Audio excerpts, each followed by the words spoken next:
This is the Hoff Time Report with Idaho Freedom Foundation President Wayne Hoffman, one of Idaho's most respected, influential public policy voices. Hey, welcome back to the program. It is again the Hoff Time Report, and we're coming to you again from the Hoff Building in beautiful downtown Boise.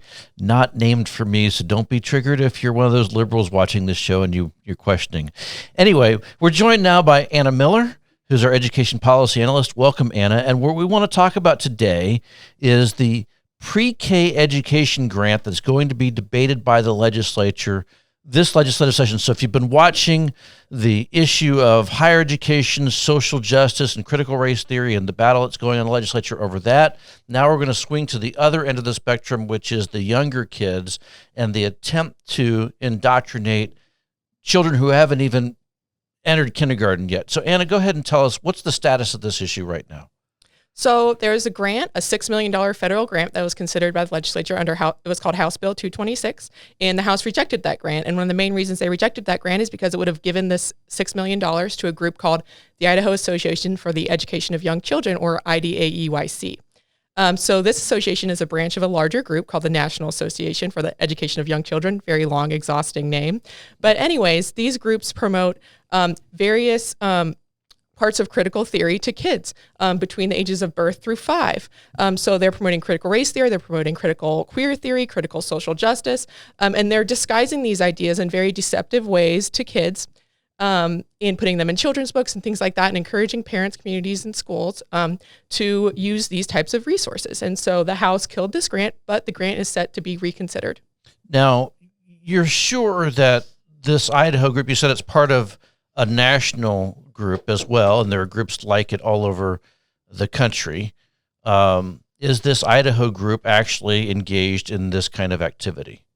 So we can be certain that they're engaged in this type of activity because not only are they a branch of this larger group that promotes something called Antibias Education, which is a very divisive idea and theory to educate children by, but they have direct links on their website to these very radical things. So for example, one page on their website, and they actually removed these links after the legislature killed the grant. Page. Come back to that. They removed the links after the legislature killed the grant? They did. So I reported on that particular page with those links, and they had links to the NAEYC's Antibias Education.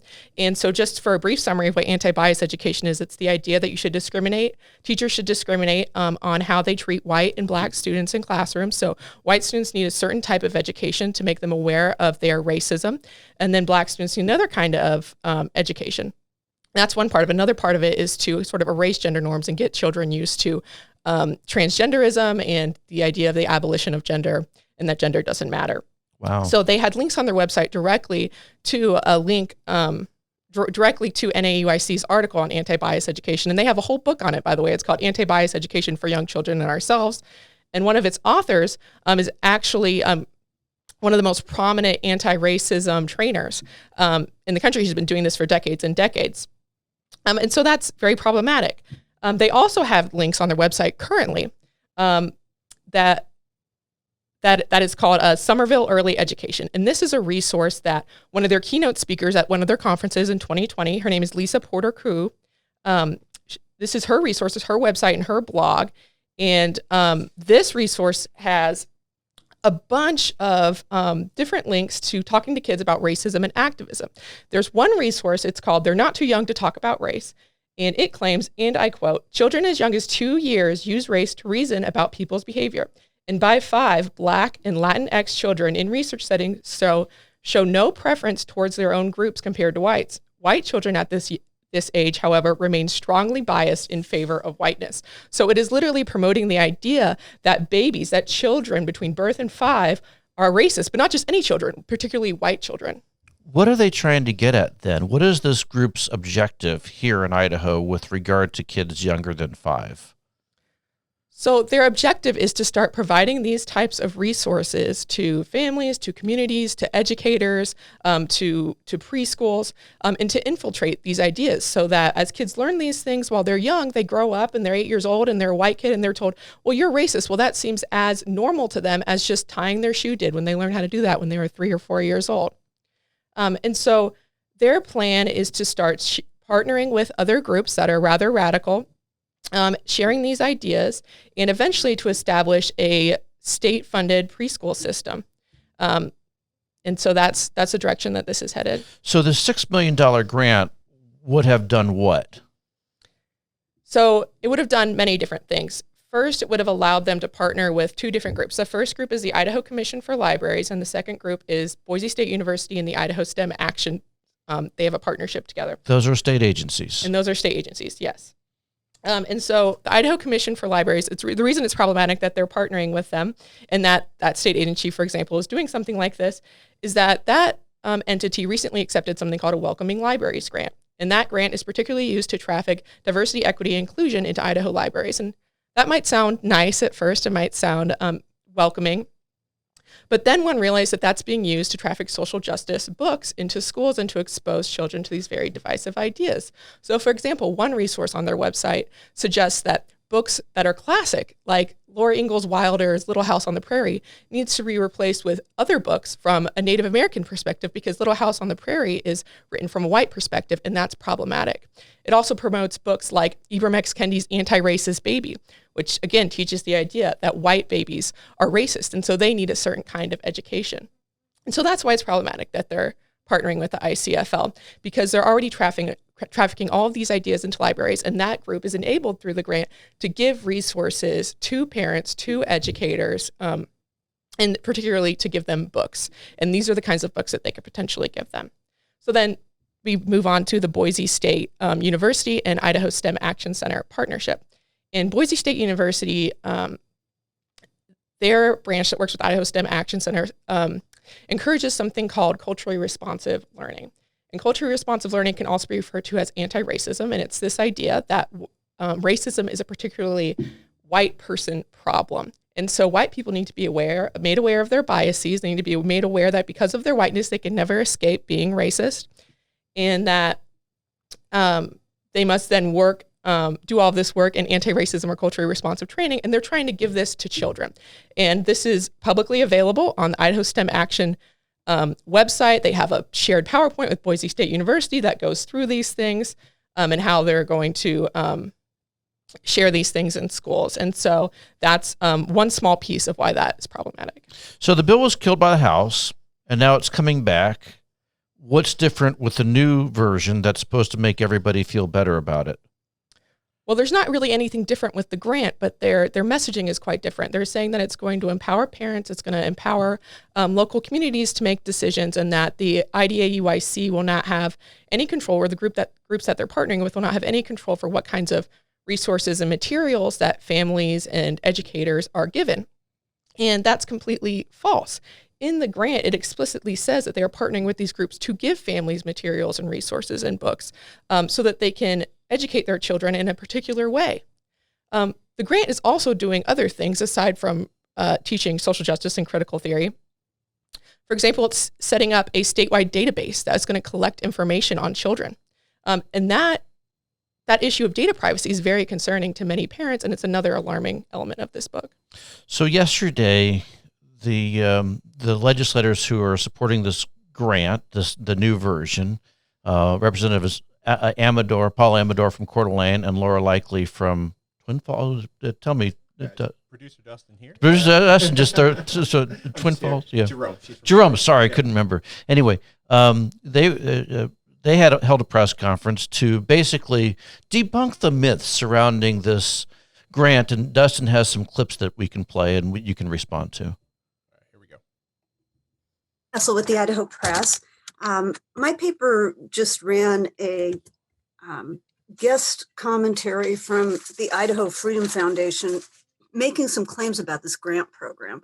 And I saw that this press conference was aimed at dealing with some myths and misinformation. And so I guess I wanted to ask straight out, does this program, quote, demand replacing math lessons with culturally responsive sessions? Does it claim that, quote, babies are racist? And does it require replacing The Little House on the Prairie with the book The Birch Bark House by Louise Erdrich? And whoever can answer, I'd appreciate it. So if you want to just stop the clip there. You got that. So just to respond to this really quickly. So the Idaho Commission for Libraries actually does directly recommend, and I have links to this in the article that I put out, that books like Little House on the Prairie should be replaced by books by Louise Ellerick because it's written from a Native American perspective instead of from a white perspective. Can I ask really quickly, because I haven't done the research here, does it say replaced, like take Little House on the Prairie completely out and put in this other book, or does it have both books? Because I don't think there's a problem with having both books, and I keep dropping my phone, forgive me for that, but having both books seems okay, but having one or the other dictated by the government seems a little problematic. Right. So what this particular resource suggests is a very long list of all sorts of books that are problematic that they recommend replacing with other books. So for example, this one resource says, if someone comes in asking for Little House on the Prairie book, you should suggest actually they take the Louise Ellerick book because it's written from Native Americans' perspective instead of from a white perspective. And so sure, people could read both of these books, but just the idea that Little House on the Prairie is problematic because it's written from a white perspective is a problem. That's a historical book. That's a real person's life. And it's a classic piece of literature that it should not be problematic for kids to learn from. And so no, a state entity shouldn't be advocating for something like this. In response to the babies are racist comment, as I previously explained, even IDA-UIC has links on its website that lead to this idea that babies are racist. And I just went over that. It's the Somerville Early Education link. That's her blog, Lisa Porter Cruz blog. And they invited her to be keynote speaker at their conference. They're actively promoting this idea. And again, the Idaho Commission for Libraries suggests reading Anti-Racist Baby by Ivermex Kendi to children. And that, again, is the idea that babies are racist. And so that idea could very much be given to families and be promoted in preschools across the state. So Betsy's question there, and by the way, so just to clarify, she works for the Idaho Press. She's not really a reporter. She's more or less a blogger for the left. But her question was very deliberate. She said, will these local pre-kindergarten entities around the state that have these programs be required to put in place these books? And the argument isn't that they're going to be necessarily required, but they're going to be highly encouraged to put in place this curriculum, as I understand. Is that correct? Is it peer pressure more than anything? That's correct. Yeah, they might be given choice between several things, but what are they going to be given a choice thing? If they're giving a choice between critical race theory, queer theory, and social justice, that's no choice at all. Well, and I'd also question too, 'cause I had a home daycare 20 years ago, and at that time the federal government had controls over what food you can feed to the young children in your daycare based on your ability to receive federal dollars in that daycare. So now you have federal dollars that are now flowing down to these pre-kindergarten programs. It wouldn't surprise me to see the federal government say, especially this one, this particular administration, here are the materials that you need to have or not have in your pre-kindergarten setting in order to receive this money. And this is sort of just a warming up for that, I would imagine. Do you feel the same way? I do. Okay, fair enough. Did you want to play another part of the clip? Yeah. Let's keep going and see what Representative Amador says in response to this interesting question. Start, and I'm happy if others chime in, but I think one of the things we wanted to address here was to hear from the people that have actually been working on this grant, and so I wrote down 3 terms that I said I feel like I've heard a lot from the Idaho Freedom Foundation, and one of them being the 3 terms are social justice theory, critical race theory, and gender identity. And I did, what I noticed was not a single individual that works on this grant made any mention of those terms. But what I did hear was preparing to be effective readers, kindergarten preparedness, working with families, working with community. And so I think that's the real focus of the grant. I can tell you that some of the things, I know the Freedom Foundation has released a study, if you will, and one of the examples that they utilized to criticize the grant was they called it the Early Learning Institute, and essentially. Should we hold off right there? Let's unpack some of this. Yeah, so of course the grant doesn't say we're going to go teach critical social justice, not social justice theory, it's social justice. He doesn't even know what it's called. Critical race theory, and then gender fluidity. Obviously that's not mentioned in the grant, but you're saying that there's a subtext here based on the things that these groups have been involved in. They've obviously been involved in, correct? Right. It's about the ideas that they're promoting. If they started using words like critical race theory, queer theory, and critical social justice, no parent would want to be involved in that. So of course they're not using that, but they're disguising these ideas in different ways and in deceptive ways. One other thing I want to point out is he said that this is about working with families, and that's what the grant says. The grant actually has resources. It's more like this. The Idaho Commission for Libraries will provide resources, information, and training for parents and librarians, including purchasing sets of age-appropriate books to enhance the inventory at small rural libraries. So these groups are going to be directly giving these families and communities resources, materials, and books. It's not, we're just going to work with you and help you do whatever you want. No, they're going to be deciding the kinds of materials that they have access to and then directly giving it to them. And that is very problematic. So this guise of family and local control, it's not a strong argument because that's not really what's going to happen. Well, it sounds like, have you read Nudge by Cass Sunstein? No, I haven't. So the idea is that decisions have to be made, and so we need to nudge people to the correct decision based on what some bureaucrat says. This sounds like that's what they're doing, is they're just quietly nudging people toward, oh, you don't want this racist white book, you want this book, which has the correct perspective. Is that kind of what they're doing? Yeah, that's a great way to put it. And just as another example, like the grant says, the IDAEYC is going to work with the Idaho STEM Action Center in partnership with Boise State. And what they're going to do is bring instructional practices to early childhood education programs, families, and librarians throughout the state.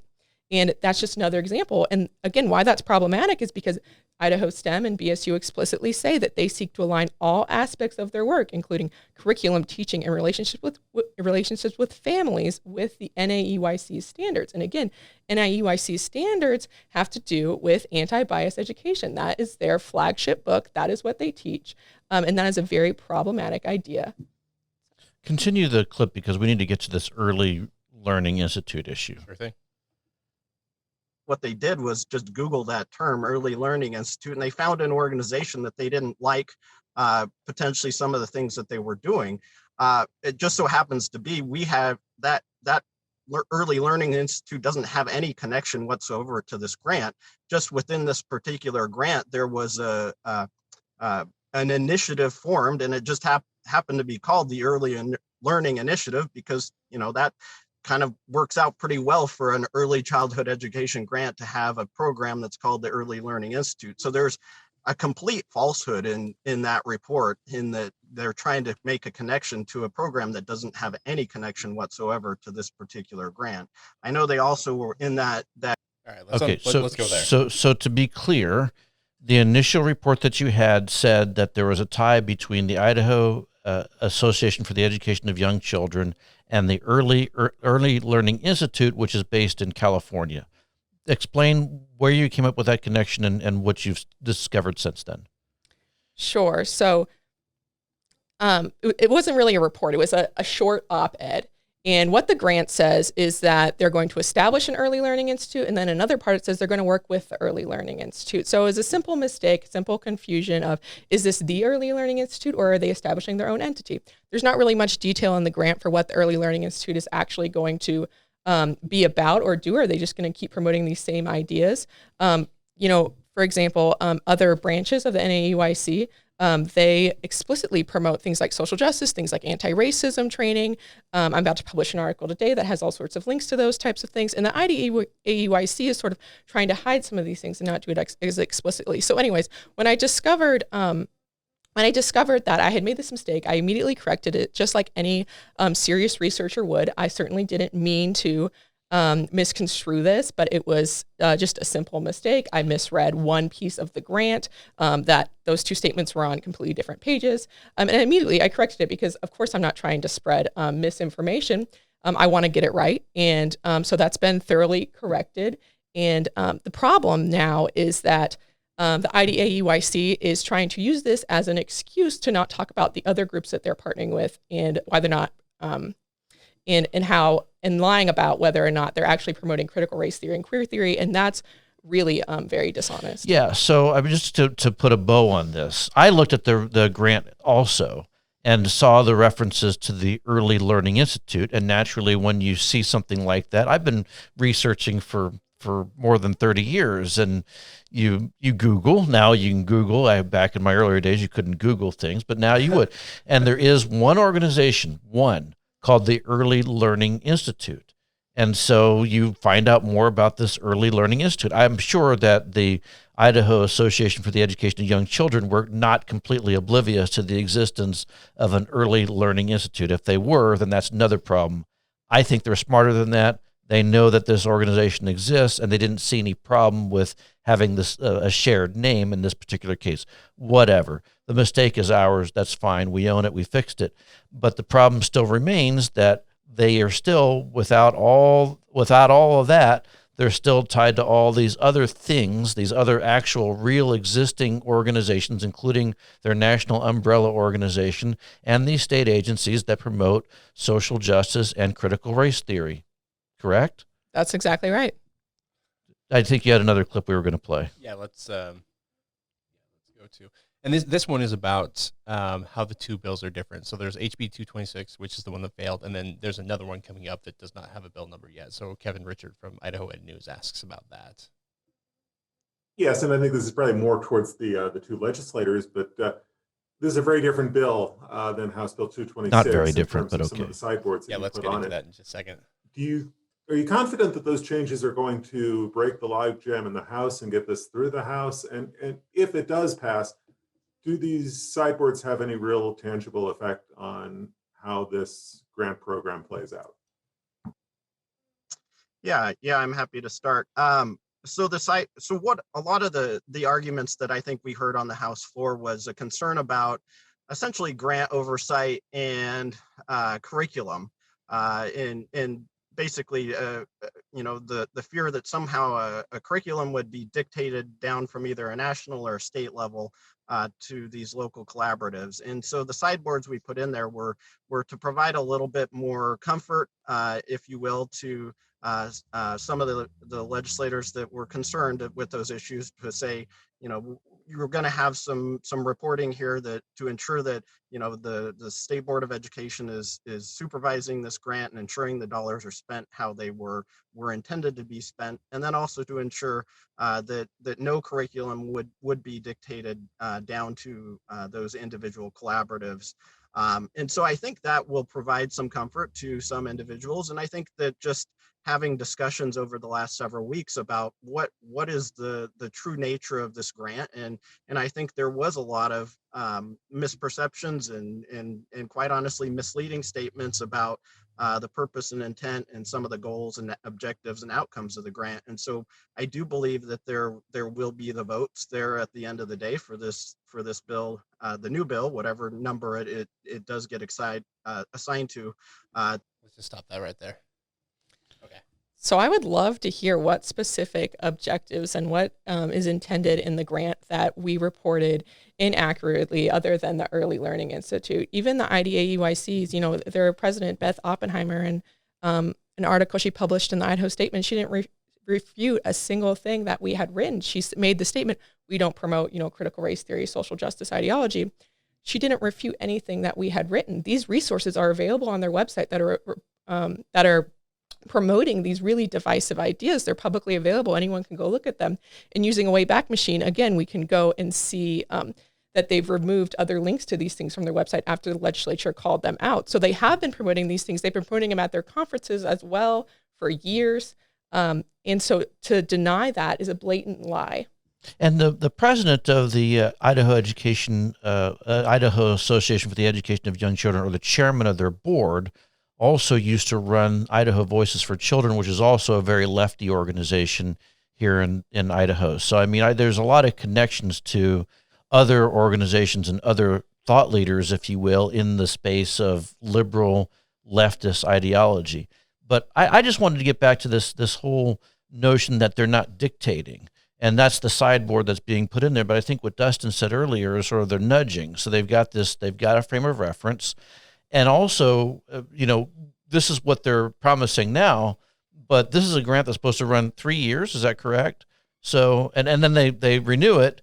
So at some point, they basically infiltrated and infested the pre-kindergarten system in the state with this ideology. At least that's what I'm seeing. Yeah, exactly. Well, and I wanted to bring up the point, I have 3 kids who are probably racist because they are white, I guess. I'm learning new things every day. But what I teach them is I say, hey, there's a lot of people out there that they say, pick your friends wisely because you become like your friends. And this is a similar situation. So you've got this lefty organization. They've got all these lefty resources, and they're tied to this national lefty organization. And then all these collaboratives are basking with these lefty organizations. And we're supposed to believe that there's not something to that. These collaboratives are going to absorb the lefty direction, the subtle nudges, and then everybody's going to be a communist down the road. I mean, it's almost as if they think we're stupid, that we don't see what's actually going to occur here. Is that a correct observation? Yes, and what's unfortunate is that legislators are really falling for it. I mean, the idea that the NAEYC does not have anything to do with how its branches develop is just absolutely absurd. All of these branches are intricately connected to NAEYC. For example, the IDAEYC promotes the same things that the NAEYC does. They have links to the Antibias Education book. That is the NAEYC's flagship book. The idea that they are separate entities is just absolutely absurd. They are a branch of the main entity, just like, say, a teachers union is a branch of the national teachers unions group. Let's just talk about the dynamics of pre-kindergarten education, though, for just a minute. Because supposing for a moment that the Idaho Association for the Education of Young Children was not involved in this, and so all it was a $6 million grant to send money around to organizations that would put in place essentially a quasi-government pre-kindergarten program run maybe at a local level by different school districts or different collaboratives or whomever. The concern that I have is that somebody loses in that case. I mean, ultimately, and I think Charlie Shepard said it when this bill was debated the first time, that you're diminishing the role of parents and families in the education of young children. You're taking them out of homes, and people say, oh, that's terrible. Again, I'm triggered by the fact that you have this guy who's standing up there saying that moms really are the best educators.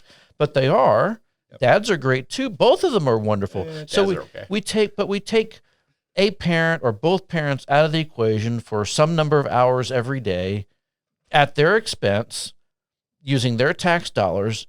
Then they have to work extra hard to make more money so that they can't be home as much because they have to pay for that program that's taking them out of the home to pay for their kids to be educated while they're away. It's very circular. So any thoughts on just that notion, that even if you believe this program to be on the up and up, that maybe the Association for the Education of Young Children is clean as a whistle, which we don't. Isn't there still a problem with just the notion that we're creating this government-run, centralized pre-kindergarten program that diminishes parents? Yeah, absolutely. It's problematic. I mean, there's this huge myth out there that the more government gets involved in education, the more somehow it improves. We know that's not true. Kids are less educated now in Idaho than they were before the public school system started. And also the definition of education has sort of changed. It's become very utilitarian. It's all about only preparing kids for the workforce instead of, really valuing kids for their unique qualities, helping them develop really deep understandings of the world and moral education and all of these things. But yeah, federal dollars always come with strings attached. So the idea that we're going to take federal tax dollars and give them to a group to establish a pre-K system and ultimately probably a public pre-K system is incredibly problematic. The government already has a huge monopoly on children's educations. And we don't need to expand that monopoly to birth through 5 aged kids.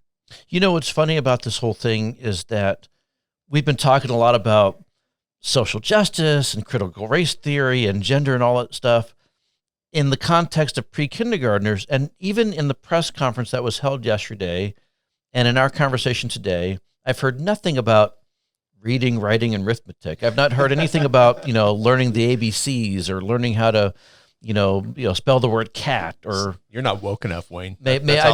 So what is it that we're trying to teach young people? Apparently it's not preparing them for kindergarten, it's preparing them for something else, and I'm not really sure what that is. Was there another clip we were supposed to listen to? No, that's it. That was it. I know Laura Likely had some things to say. By the way, Representative Likely and Representative Amador are great candidates for Status of the Week. Hint, drop me a note at wayne@idahofreedom.org and let me know if that rings a bell with you or not. It's fine. We probably have a lot of people who fit. But any other closing thoughts on this grant and what our listeners and viewers should do if they hear about this and they're excited about or concerned about what the legislature is getting ready to vote on. I think I would say, if I might, Anna, this vote was 34-36. It was razor thin, and it was only that 36 because John McCrosty, a Democrat, voted to kill it so that he could eventually vote to bring it back up. Long story short, it was a very thin vote margin. If your lawmaker is in the nay column, you need to make sure that they're still in the nay column, because there are some that are switching. And they're switching from nay to aye. So that's a problematic. I would go look at it's House Bill 226. We'll share the link in the comments section of this video. Check with your lawmakers, make sure they're still nay, and make sure that they know what's really going on here. It's really weird. I've always found it strange. I say this a lot when I go speaking, but Ronald Reagan said government's not the solution to the problem. Government is the problem. And yet here we have these Republican legislators in particular. We know the Democrats are going to vote for it because they just love government. But the Republicans, they'll vote for it too because they think that this government program, is a solution to a problem. And of course, you have Milton Friedman, who said if you put the government in charge of the Sahara Desert, it would be out of sand in 5 years. I don't know what we think we're doing with kids in that regard. Or they're going to be out of kids, or they're just not going to be as smart. It's a problem. Can I pitch two questions to you guys? Because a lot of people, what I hear. Well, you are the chief diversity officer. Oh, so that's yes. right. That's right. That designation, I've been enjoying that. Pick a pudgy white Mormon guy as your chief diversity officer. Really good. It's really good. A lot of people have said, hey, this grant is okay because it has the tribal mark of approval, meaning President Trump signed off on it. Senator Risch supports it. Senator Crapo supports it. How do you guys respond to that? Because a lot of people have pitched that question to us. Yeah, I would say, first of all, we shouldn't be trusting the federal government at all to have any place in our education system. It's not one of their enumerated roles in the Constitution. It was never an intended role of the federal government to be involved in education at all. They should not be involved in it. So we shouldn't give any weight to what they have to say about our education system in Idaho. But also, again, this idea that we should establish some kind of public pre-K system, even if Idaho had control over it, is a bad idea. It's not going to make government never educates kids more. They school kids more. And there's a big difference between education and schooling. Right. So yeah, that's what I would start with. What do you think, Wayne? Well, I mean, first of all, President Trump, my favorite all-time president. I know you disagree with me on that, but I love President Trump, but he was not perfect. Yeah. And there are not votes, but bills that he signed, that he supported, that I take great issue with. Sure. As certainly, this happens to be one of them. As far as Crapo and Risch are concerned, not exactly the most conservative legislators, unfortunately. Their voting record speaks for itself. And this is one of those examples of a Congress that is inserting itself into too many things that end up having deleterious effects downstream. Just one more thing that I might add is that the IDAUIC, as I have previously explained, is deceptive. They've removed links from their website after they were called out. I think it's completely possible that our federal representatives, they don't know actually what this group is really promoting. Maybe they're not aware of the NAEUIC's anti-bias education, but maybe they're not aware that the IDAUIC promotes those exact same things on their own website. Sure. Maybe they just don't know that. And so I think that's another level of maybe they're not, maybe they haven't done their research on this organization. Yeah, and we've done a lot of research on it. That's fair. I would argue again, even if you didn't have this organization, the government has no business being in the education business. It certainly doesn't have any business being in the pre-kindergarten business. But having said that, don't just take our word for it. Don't take Crapo's word for it. Don't take Risch's. Don't take Trump's. Go online, do your own research, find out what the National Association for the Education of Young Children is all about. Find out what the Idaho version is all about. See what the other states are doing as well. There are other states that have already gone down this road, and they have been very openly left of center in the way in which they've administered these grants. So you're talking about, what states do we look at? California, Oregon, Washington, Arizona, North Carolina. They have already utilized these grants, and they have utilized them in a way that you probably would find distasteful here in Idaho. But we're just going to do this big government program the Idaho way, right? As we always do, that's right? Medicaid expansion, we'll do it the Idaho way. This whatever. And the end result is always the same. I've never been wrong on this. Every single time. In fact, the STEM Action Center, I had a conversation, just a side note, had a conversation with one of our supporters a number of years ago because she loved the STEM Action Center and the idea that basically what it was going to be doing was providing a science, technology, engineering, and math curricula to young Idahoans in the K through 12 system. And I said, I got to warn you, it's not going to go off the way you think it is. And she says, Wayne, I'm a libertarian, but I'm telling you, it's going to be just fine. I think it'll be great. 2 years in, and she was like, I'm done. Really? Absolutely, wow. She said that, and I've been proven right every single time on every single government program that's ever been created. Check my record on this. I'm serious. This thing went off the rails, and now here you have this organization that's promoted, the state agency that's promoting leftist ideas now into the pre-kindergarten arena. And just to elaborate on that briefly, like the Idaho STEM Action Center in Boise State, they're promoting cultural responsive education in STEM classrooms. And that's actually uniquely NAEYC idea that they probably got from them. NAEYC, for example, suggests it's very productive to replace math lessons with discussions on culturally responsive education or anti-racism. Yes, and this is where that idea that woke educators eventually start teaching kids that math is racial oppression. That is the direction that they are headed. Parents just want their kids to learn 2 + 2 and their times tables and regular arithmetic. But woke educators, again, they teach kids that math is racial oppression. This is very real. You wrote last year, Anna, that parents need to get their kids out of public schools. I think it's probably time to pull your kids out if they're still in public schools, if you can. One last question and I think this one's particularly for Anna. We get a lot of questions from parents who are scared to death. They see the news, they see the stuff that we're doing, and they're worried that their school districts are promoting this stuff, trafficking these books, stuff like that. But they don't know how to sniff it out, and they don't know how to recognize it. What resources and advice can you give to parents who want to start down this path and really do their research and their homework on this stuff so that they can protect their kids and protect their kids' futures? So unfortunately, there's not a huge wealth of resources out there right now because this conversation about critical theory is really just starting up. And so the resources are still developing. But one really prominent person I would point parents to is Christopher Rufo. And he's been collecting a lot of whistleblower documents from schools and districts all across the country and sharing them about how they're doing anti-racism training for educators in K through 12 schools, the kinds of curriculum that they're giving to kids. Like, for example, he reported on a school that was teaching that math is racial oppression. So if you find anything like this in your school, send it to Chris Rufo. He'll analyze it and he'll get the word out there, or send it to me and I'll get the word out here in Idaho. The other thing that we're trying to do as an organization is to start a map where we track critical race theory, queer theory, social justice in all the K through 12 schools in Idaho. And so one way you can help with that, if you see something in your child's curriculum at a public school or their assignment or something that you think is suspicious and reeks of these ideas, send them to us and we can examine them and see if there's a there, and then we'll put it on our map and we'll be able to identify which public schools are teaching these things or which are not, and how widespread this problem is. The other thing is to encourage legislators to do things like have public schools make all of their resources available to the public. So make sure they have all of their syllabi on their website so that parents can identify before they choose a public school which schools are teaching these things and which are not. So they don't get to the middle of the semester and their kid comes home with some absurd assignment and they wonder if they can pull their kid out in the middle of a semester or something. And that's very difficult to do. And so those are some things you can do. There's also a really good book. It's called Cynical Theories. It's by Helen Pluckrose and James Lindsay. If you want to understand really in depth where these things come from and what they are, it's a great book to read.